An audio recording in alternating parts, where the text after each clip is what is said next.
manchette. Aujourd'hui, Berthierville dépose son rapport financier. Bonjour et bienvenue à votre bulletin d'information en ce 3 juin 2025 à la Belle-Hubert au Pépites, qui est heureux de vous retrouver après une convalescence de quelques semaines. On en profite pour remercier Daniel qui a pris la relève pendant ce séjour à l'hôpital.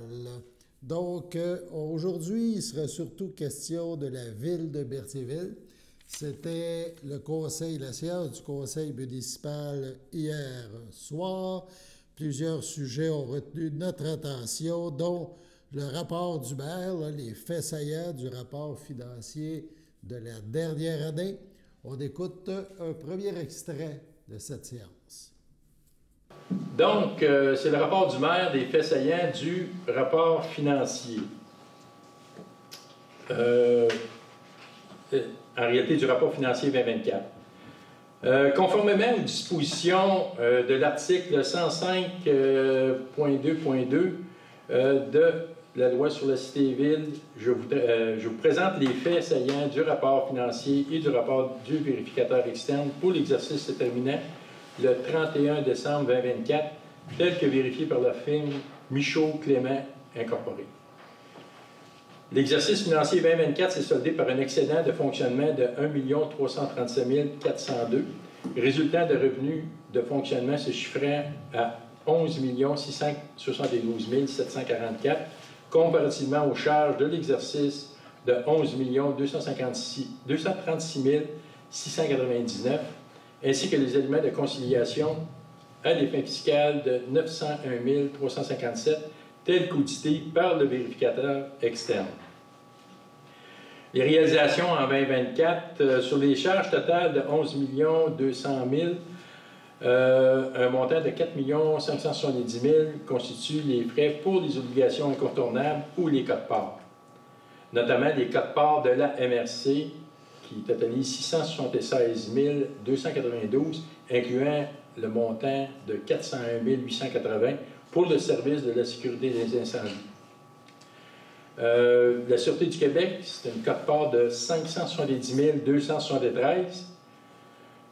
La gestion des matières résiduelles, 254 236. La gestion de la dette et frais de financement, 940 667. La rémunération et charges sociales des employés et des élus, 2 125 443. En 2024, la Ville a entrepris d'importants travaux d'infrastructure, notamment la réfection de la rue Saint-Viateur. Ce projet a bénéficié d'une subvention de 2 138 069, accordée dans le cadre du programme de la taxe sur l'essence et la contribution du Québec, qu'on appelle communément appelé la TEC.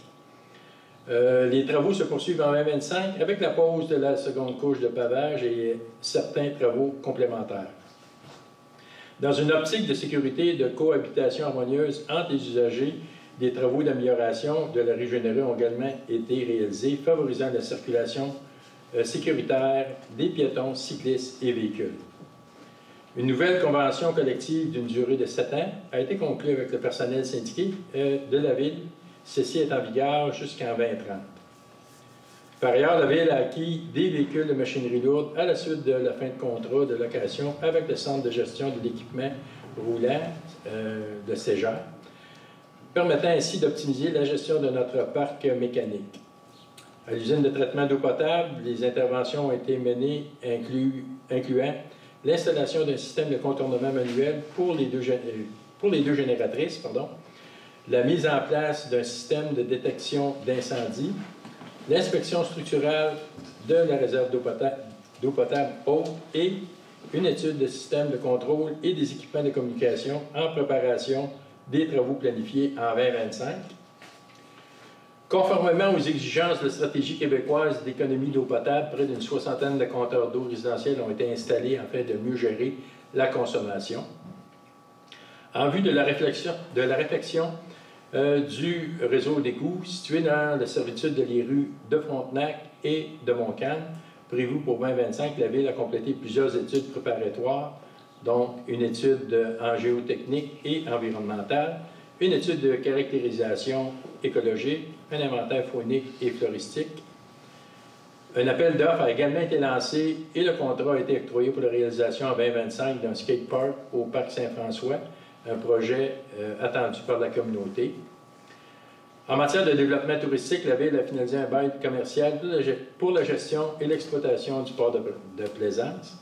Enfin, au centre Gilles Villeneuve, des évaluations ont été effectuées concernant les systèmes de réfrigération, ventilation et déshumidification, accompagnées d'une analyse énergétique complète du bâtiment. Ces démarches visent à appuyer une demande de subvention en vue d'une réfection majeure de l'établissement. Et au niveau des excédents accumulés, réserves financières et fonds réservés, au 31 décembre 2024, l'excédent accumulé, les réserves financières et les fonds réservés totalisent 7,3 millions. Au niveau des catégories, bon, c'est l'excédent de fonctionnement non affecté de 3 454 225. L'excédent de fonctionnement affecté de 1 846 996. Et les réserves financières et fonds réservés de 2 082 257 pour un total de 7 383 478. Au niveau de l'endettement, la dette à long terme, au 31 décembre 2024, s'établit à 13 47 500, cependant une somme de 3 100 000 provenant des différents paliers gouvernementaux sera applicable au montant de la dette. Donc, en conclusion, le rapport financier de l'exercice terminé le 31 décembre 2024 démontre que la Ville de Berthierville est en bonne situation financière. En début de séance, le maire Pierre Lahaye a parlé des activités là, qui vont évidemment faire bouger Berthierville au cours des prochains jours, des prochaines semaines.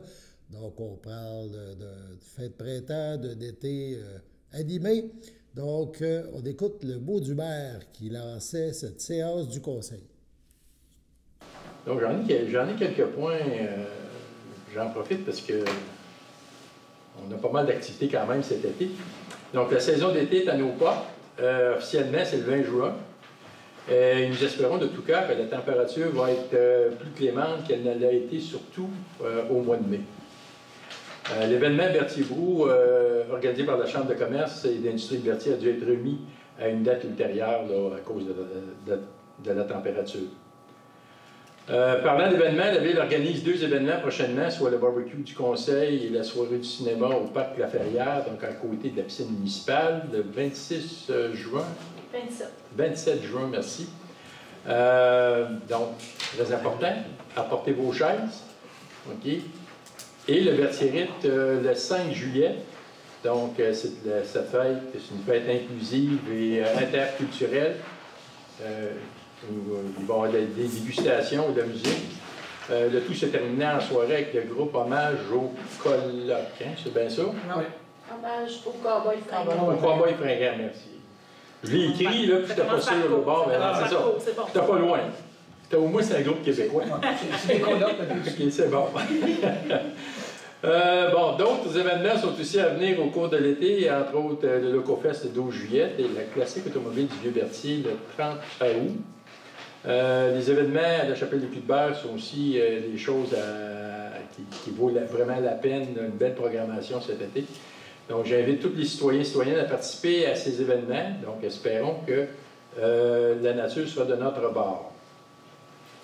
Après une année de transition, la Marina reprend de plus belle ses activités affichant quasi complet au niveau de la disponibilité des quais. Donc, une capitainerie et restaurant complètement rénovés et offrant aussi l'offre des tours guidés, donc des pontons. La Pourvoirie du Lac-Saint-Pierre a un pied ici à la Marina pour faire des tours guidés des îles, donc les jeudis et samedis en juillet et en août. Le centre-ville s'améliore et s'anime de plus en plus avec la capitainerie, le restaurant de la capitainerie. Là, il va y avoir un nouveau nom, je pense aussi, là, je ne me souviens pas exactement, là, c'est à suivre. Le Café Musicard, le TOS, la locomotive, Mia Bella, qui est l'ancienne moisson dorée. Okay, tous ces commerces-là, ils offrent aussi une terrasse extérieure pour profiter des belles soirées d'été. Okay, en plus de la salle de spectacle, naturellement, de Frontenac, des bricoleuses, bon, il y a des bars aussi. Donc, sans oublier les autres services offerts et qui viennent bonifier un centre-ville de plus en plus dynamique. Fait que ça, c'est vraiment agréable quand on voit la façon que ça se passe en ce moment. Quelques petites autres choses, il va y avoir des bornes électriques qui vont être installées fin juin, début juillet. Donc, il restait quelque chose à régler. Fait que là, ça vient, c'est une autre chose qui vient aider le développement du centre-ville. Donc, il va y avoir des expositions, une exposition extérieure de la Chapelle des Culbert, etc., etc. Finalement, on peut constater que ça bouge à Berthierville. Sur ces belles paroles, allons à la pause. Votre station de télévision de Berthierville vous invite cordialement à son bingo hebdomadaire télédiffusé tous les samedis matins dès 9h30. Depuis longtemps, les fans de CTRB se divisent le joyeux montant de 600 $ chaque semaine à cette joute de bingo. N'oublions pas non plus le super bingo mensuel d'une cagnotte de 2000 $ que vous pourriez vous partager chaque premier samedi du mois. Un moment de fébrilité qui pourrait devenir payant pour plusieurs d'entre vous. Pour vous procurer ces fameuses cartes de jeu, les dépositaires participants sont à Berthierville, le dépanneur Formule 1, la station-service Arnois sur le boulevard Gilles-Villeneuve, le marché IGA Extra Famille Mont-d'Or sur la rue Gabriel-Brissette, le marché Métro Boucher sur la rue Notre-Dame et la pharmacie Proxime sur la rue Frontenac. À Saint-Ignace de Loyola, le dépanneur Proxy sur la rue de la Traverse, la boucherie Aldo sur le rang Saint-Michel. C'est donc un rendez-vous hebdomadaire chaque samedi matin à 9h30 sur les ondes de CTRB, votre télévision locale et régionale, celle-ci toujours en haute définition. Toute l'équipe de CTRB vous remercie de votre fidélité et vous souhaite bonne chance.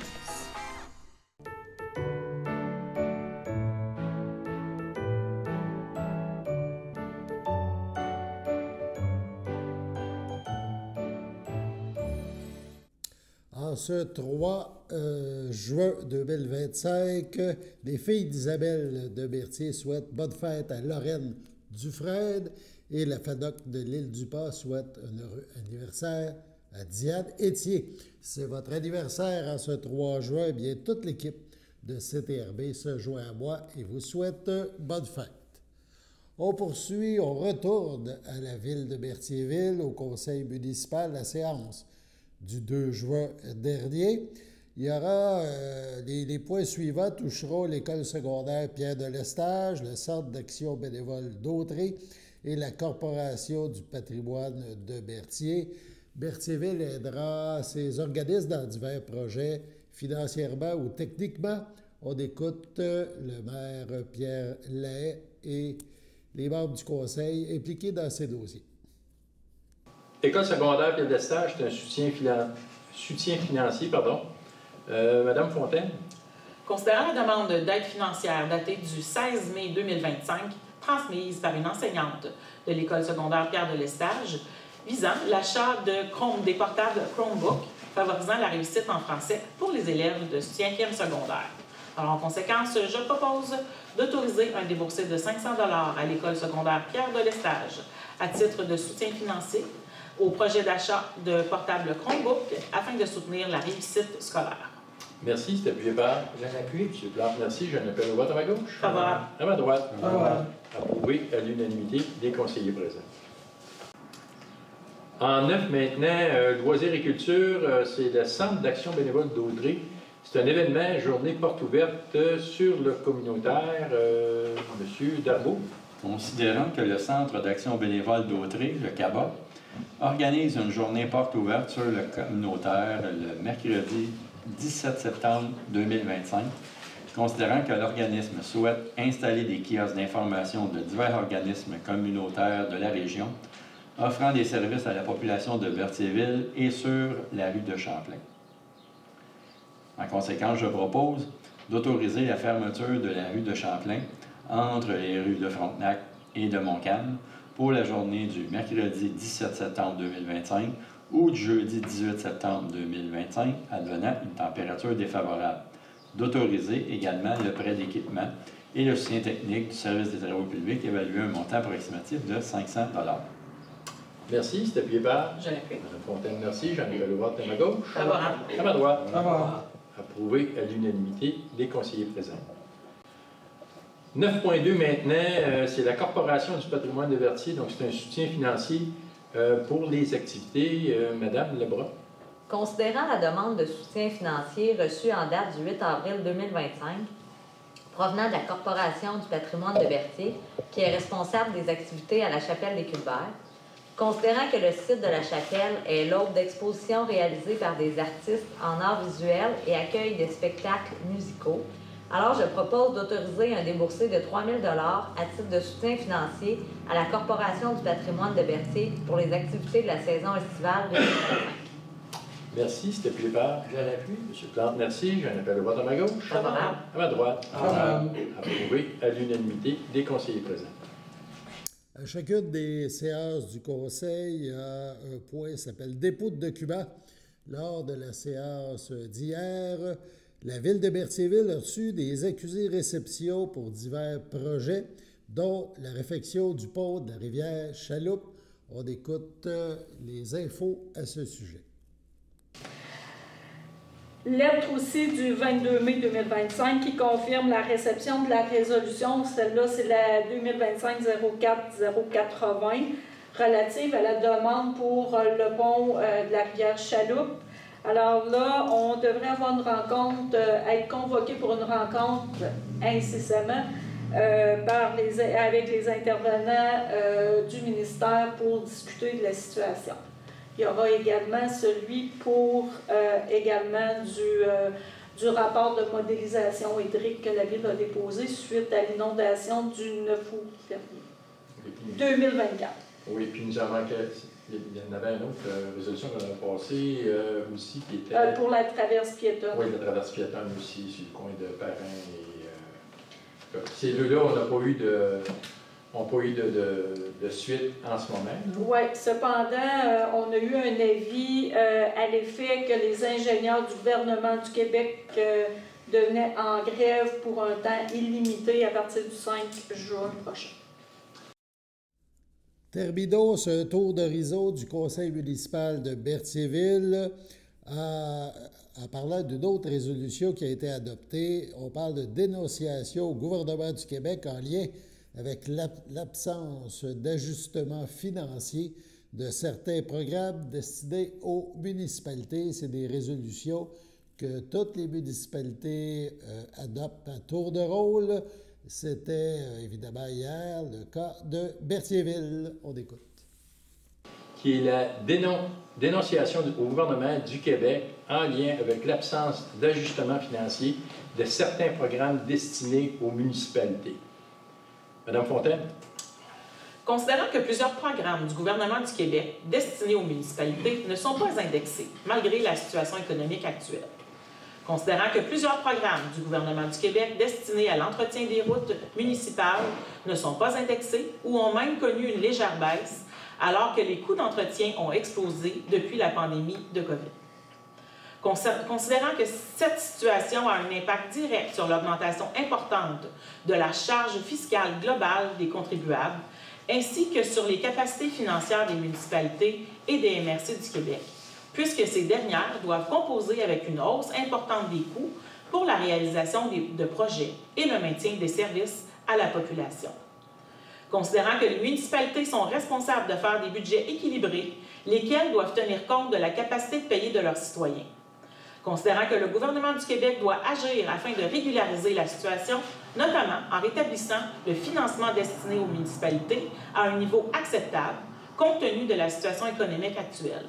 Alors, en conséquence, je propose que ce Conseil demande au gouvernement du Québec de régulariser le financement des programmes destinés aux municipalités et aux MRC, notamment en prévoyant un financement adéquat tenant compte de l'inflation et des changements qu'elles subissent. Qu'une copie de la présente résolution soit transmise au premier ministre du Québec, M. François Legault, à la ministre des Affaires municipales et de l'Habitation, Mme André Laforêt, ainsi qu'à la députée du territoire, Mme Caroline Proulx. Merci. C'est appuyé par Je l'appuie. Mme Lebrun, merci. J'en appelle au vote à ma gauche. Favorable. À ma droite. Favorable. Approuvé à l'unanimité des conseillers présents. Sur ce, on passe à la pause. Voici une plaque porte-clés des amputés de cœur. Quand vous utilisez une plaque porte-clés, vous protégez vos clés.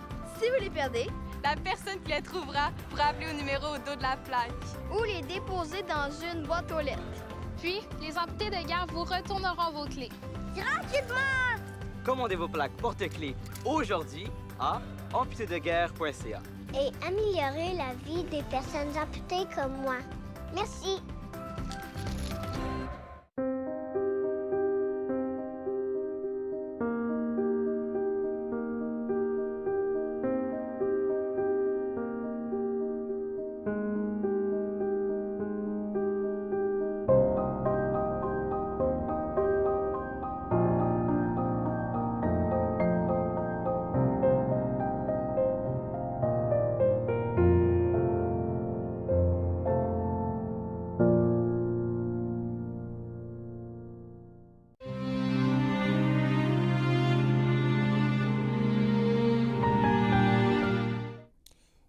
CHSLD Le Château à Berthierville, le 6 mai dernier. À l'âge de 83 ans et 9 mois, est décédée Mme Micheline Chouinard, épouse de feu Réal Martineau, demeurant à Berthierville, autrefois de Saint-Félix-de-Valois, native de la Gaspésie. L'ayant précédé sa fille Linda, elle laisse dans le deuil ses enfants, Marc Martineau, José Quirion, Liette Martineau, Jonathan Soulière, ses petits-enfants Jeannette, Michel Bigras, Steve Martineau, Jennifer, Alex Martineau, Roxane Lecourt, Guillaume Lecourt, Caroline, Sarah-Rose Soulière, ses arrière-petits-enfants, ses frères, ses sœurs, son beau-frère et ses belles-sœurs, l'ayant précédé Guy, Gaston, Claudette, Huguette, Françoise et Denise Chouinard, Monique, Nicole et Ferdinand Martineau, ainsi que plusieurs neveux, nièces, autres parents et amis. Vos témoignages de sympathie peuvent se traduire par des dons effectués à la Fondation de l'Alzheimer. Des formulaires seront disponibles au Salon La Famille. Vous accueillera samedi, 7 juin, 13h. Au complexe funéraire Thériault, à Berthierville, suivra un hommage à la chapelle du complexe à 15h. Mme Chouinard sera inhumée au cimetière Saint-François d'Assise de Montréal à une date ultérieure. Au CHDL de Saint-Charles-Borromée, le 20 mai dernier, à l'âge de 99 ans, est décédée Mme Denise Brissette, fille de feu Edmond Brissette et de feu Marie-Berthe Mercure, demeurant à Berthierville. L'ayant précédé ses frères, ses sœurs, beaux-frères et belles-sœurs, Pierre Brissette, Françoise Clément, Françoise Brissette, Charles Laplante, Claire Brissette, Bernard Sylvestre laisse dans le deuil sa belle-sœur, Claire Bocage, feu Bernard Brissette, ainsi que plusieurs neveux, nièces, autres parents et amis. La famille vous accueillera samedi 14 juin, 9h, à la chapelle du complexe funéraire Thériault, 741 rue Notre-Dame à Berthierville. Suivra un hommage à 11h. Subitement, en Jamaïque, le 23 janvier dernier, à 79 ans, est décédé M. François Barrette, époux de feu Monique Champagne, demeurant à Repentigny, natif de Berthierville. Il laisse dans le deuil son fils, Pierre-Olivier Barrette, Frédéric Proux-Morel, ses petites-filles Rosalie et Clara, sa conjointe des 5 dernières années, Francine Ouellette, ses frères, sœurs, beaux-frères et belles-sœurs, Daniel Barrette, Joanne Dumais, Denise Barrette, Nicole Barrette, Michel Puffal, Guy Barrette, Francine Depetit, Christiane Barrette, Lorraine Houle, feu Luc Barrette, Denis Champagne, feu Alain Bacon, Michel Champagne, Lucette Carpentier, François Champagne, Monique Riopel, Daniel Champagne, Rachel Lacourse, Jacinthe Champagne, Michel Brissette, ainsi que plusieurs neveux, nièces, autres parents et amis. La famille vous accueillera le 14 juin prochain à 10h30 au complexe funéraire F. Thériault, 741 Notre-Dame à Berthierville. Suivra un hommage à la chapelle du complexe à 15h. M. Barrette sera inhumé au cimetière de Berthierville le même jour. Au CHDL de Saint-Charles-Borromée le 20 mai dernier, à l'âge... Pardon, on l'a déjà mentionné. On va juste avancer un petit peu pour avoir le bon nom. Ce ne sera pas long, on s'excuse. Et voilà. À la Villa Royale de Berthierville, le 4 mai, à l'âge de 102 ans et 11 mois, est décédée Mme Hélène de Grandpré, épouse de feu Alexandre Denis de Saint-Cuthbert, fille de feu Emmanuel de Grandpré et de feu Juliette Lincourt. Nous avons eu le privilège de faire un bout de chemin ensemble avec la belle Hélène de l'île du Pas, une femme d'exception, multiple talents, cuisinière, jardinière et couturière. Nous avons pu apprécier son doigté, sa minutie et sa détermination dans tout ce qu'elle entreprenait. Plus que tout, nous avons le bonheur de pouvoir compter sur son amour et sa bienveillance, de mentionner ses proches, et elle en a eu beaucoup pour nous, toutes et tous. Donc, un grand merci, chère Hélène. L'ayant précédé son fils Pierre Denis, feu Madeleine Blais, elle laisse dans le deuil ses enfants, Paul Denis, Pauline Blais, Louise Denis, Denis Lefort, Alain Denis, Marie-Claude Sylvestre, ses petits-enfants, Isabelle Denis, Stéphane Bellumeur, Mélanie Denis, Sylvain Derry, Marie-France Denis, Mélissa Denis, Philippe Poupard, Mathieu Lefort, Ashna Rouitski, Marc Lefort, Priscilla Ponce, ses arrière-petits-enfants, Charles-Antoine, Adam, Pierre-Alexandre, Léa Rose, Annabelle, Alicia, Marouane, Miam, Nora, Lionel et Alexis, ainsi que plusieurs neveux, nièces, autres parents et amis. La famille vous accueillera samedi 21 juin, 11h, au complexe funéraire Efterio, 741 rue Notre-Dame à Berthierville. Suivra une liturgie à la chapelle du complexe à 14h30. Madame de Grandpré sera inhumée à une date ultérieure. Sur ce, passons à la météo.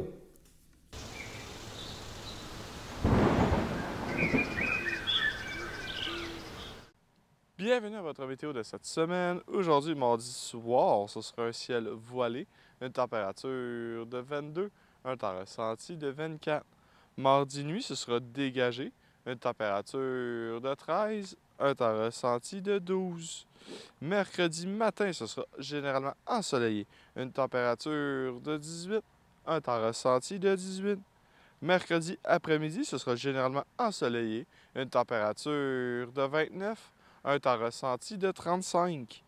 Mercredi soir, ce sera ensoleillé, une température de 27, un temps ressenti de 33.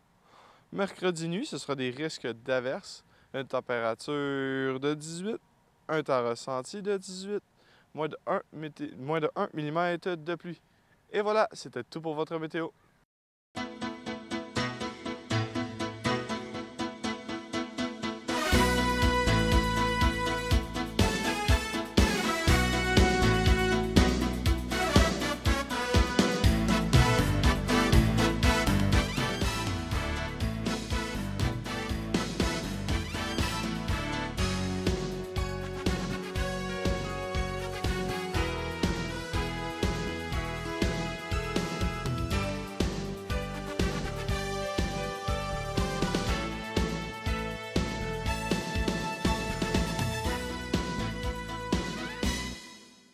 Salut tout le monde, ici Daniel Grenier pour vous parler des télévisions communautaires autonomes. 42 télévisions situées dans 15 régions administratives du Québec. Elles parlent des enjeux locaux et font rayonner les citoyens en leur donnant accès à un média accessible. Je la savais par cœur, celle-là. Ensemble, encourageons les télévisions communautaires autonomes. Oh, ça roule encore? J'ose ma télé communautaire.